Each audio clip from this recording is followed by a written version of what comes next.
Hello అండి, welcome back to my channel. అందరూ ఎలా ఉన్నారు? బాగున్నారా? మరొక వీడియోతో అయితే మీ ముందుకు వచ్చేసానండి. ఈరోజు లంచ్ కోసం ఇంట్లో చారు పెట్టాను, దాంతోపాటు కొబ్బరికాయ పచ్చడి అయితే చేసేసాను. ఈ కొబ్బరికాయ పచ్చడిని ఎలా చేసుకున్నామో ఇప్పుడు ఈ వీడియోలో అయితే చూసేద్దాము.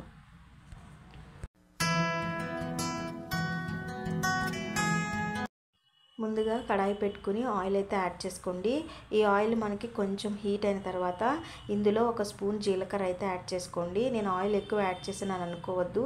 ఈ ఆయిల్ మొత్తం అంతా నేను ఫ్రై చేసినంత మొత్తం అంతా ఇందులోనే ఫ్రై చేస్తాను. చూడండి, ఇప్పుడు ఇందులోనే మనము ఒక స్పూన్ శనగపప్పు, ఒక స్పూన్ మినపప్పు వేసుకుని వీటిని మనము మంచిగా ఫ్రై చేసుకోవాలి. వీటిని స్లో ఫ్లేమ్ మీద కుక్ చేసుకుంటే మంచిగా ఉంటుంది. ఇవి కొంచెం ఫ్రై అయిన తర్వాత ఇందులో ఒక 4-5 వెల్లుల్లిపాయ రెబ్బలను కూడా యాడ్ చేసేసుకోండి, కొంచెం దంచేసి. ఇవి కూడా మంచిగా ఫ్రై అయిన తర్వాత నేను పచ్చిమిర్చి, ఎండుమిర్చి కూడా ఈక్వల్ పోర్షన్స్లో తీసుకున్నానండి. అలా తీసుకుని ఫ్రై చేసుకోవడం వల్ల మనకి పచ్చడికి మంచి టేస్ట్ అయితే ఇస్తుంది. మా అమ్మగారు అయితే ఇట్లానే చేస్తారనమాట. ఈక్వల్ పోర్షన్స్లో ఎండుమిరపకాయ, పచ్చిమిరపకాయలు కూడా తీసుకుంటారు. సో నేను ఆ విధంగానే తీసుకున్నానండి. వీటన్నిటిని మంచిగా మీరు ఫ్రై చేసేసుకున్న తర్వాత వీటిని ఒక బౌల్లో పక్కకు తీసేసుకోండి. చూడండి, నేను నూనె మొత్తం పక్కకు వంచేస్తూ తీసుకున్నాను అనమాట. అప్పుడు మనకి కొంచెం ఆయిల్ అయితే మిగులుతుంది కదా, ఆ ఆయిల్లో ముందుగా వాష్ చేసేసి కట్ చేసి పెట్టుకున్న కొబ్బరికాయ ముక్కల్ని అయితే ఇందులో యాడ్ చేసేసుకుని ఈ కొబ్బరికాయ ముక్కల్ని మంచిగా మనము కొంచెం లైట్గా ఫ్రై చేసుకోవాలండి. మరీ ఎక్కువగా ఫ్రై చేసేసుకోక్కర్లేదు, కొంచెంగా ఫ్రై చేసుకోండి.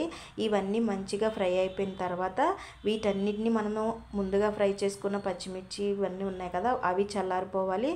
వాటితో పాటు ఈ యొక్క కొబ్బరికాయలు కూడా మంచిగా మనకి చల్లారిపోవాలండి. ఇలా చల్లారిపోయిన వాటిని మనం మిక్సీ పట్టేసుకుందాము. ఇవి చల్లారి లోపు కొంచెం చింతపండుని, మరీ ఎక్కువ కాదు, కొంచెం అండి, చిన్న నిమ్మకాయ సైజ్ అంత చింతపండుని అయితే నానబెట్టుకుని పెట్టుకోండి. కొంతమంది టమాటా కూడా వేసుకుని పచ్చడిని అయితే చేసుకుంటారు. నేనైతే టమాటా యాడ్ చేయకుండా చేశానండి. ఇప్పుడు ఇవన్నీ చల్లారిపోయినాయి. ఒక మిక్సీ జార్లోకి ముందుగా మనం ఫ్రై చేసుకున్న పచ్చిమిర్చి, ఎండుమిరపకాయలు, పచ్చెనపప్పు ఇవన్నీ ఉన్నాయి కదా, వాటిని వేసేసుకుని మనం వీటిని ఒక్కసారి తిప్పేసుకోవాలండి మిక్సీలో. చూసారు కదా, ఈ విధంగా అయిపోయిన తర్వాత ఇందులో మనము కొబ్బరికాయ ముక్కలు యాడ్ చేసుకుందాము. ఇలా వేసుకోవడం వల్ల మొత్తం అంతా మంచిగా మిక్సీ అవుతుందండి. పచ్చడి అనేది మంచిగా మిక్స్ అవుతుంది. ఒక్కొక్కసారి మొత్తం అన్నీ కలిపి వేసేసామనుకోండి, మనకి తొందరగా మొత్తం అన్నీ నలగవన్నమాట. సో ఇప్పుడు ఇందులో కొంచెం అంత ఉప్పు వేసుకుని నానబెట్టుకున్న చింతపండుని ఇందులో యాడ్ చేసుకున్నానండి. ఆ వాటర్ని పాడేయద్దు, ఆ వాటర్ని యూజ్ చేసుకుంటూ కొంచెం కొంచెంగా మనం మిక్సీ అయితే పట్టేసుకుందాము.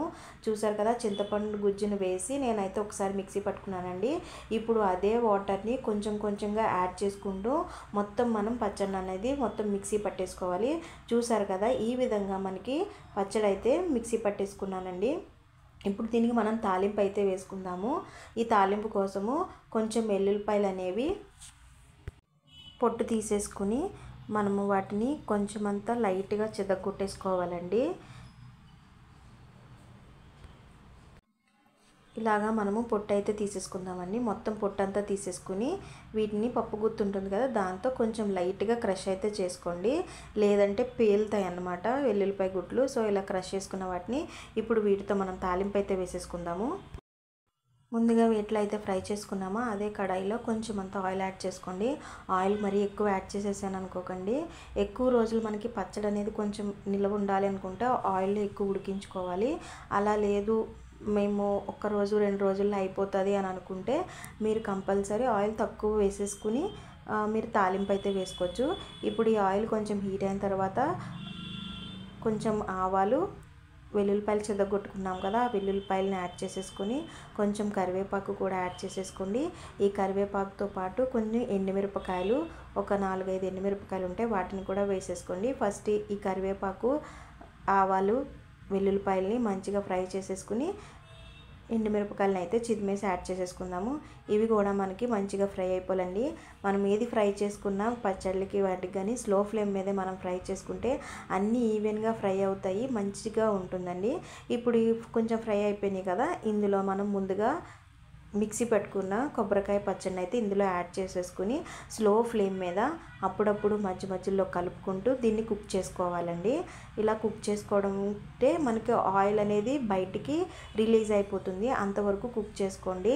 లేదు మాకు ఎక్కువ రోజులు కాదు 2 డేస్లోనే మాకు పచ్చడి అనేది మా ఇంట్లో అయిపోతుంది అని అనుకుంటే ఇలా తాలింపు వేసుకుంటే సరిపోతుంది.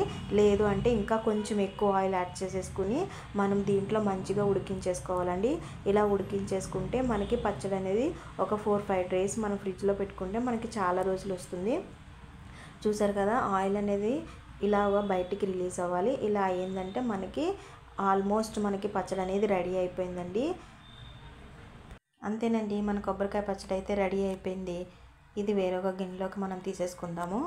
అంతేనండి, ఎంతో ఎమ్మీ అయినా టేస్టీ అయినా ఈరోజు లంచ్ కోసం కొబ్బరికాయ పచ్చడి అయితే చేసేసాను. ఈ కొబ్బరికాయ పచ్చడి టమాటాతో చేసుకుంటారు, మామిడికాయతో చేసుకుంటారు. మామిడికాయతో అయితే ఇంకా చాలా బాగుంటుంది. ఈ వీడియో కనుక మీకు నచ్చినట్టయితే లైక్ చేసి, షేర్ చేసి, సబ్స్క్రైబ్ చేసుకోండి. మరొక వీడియోతో మళ్ళీ కలుసుకుందాం. అంతవరకు బాయ్ బాయ్.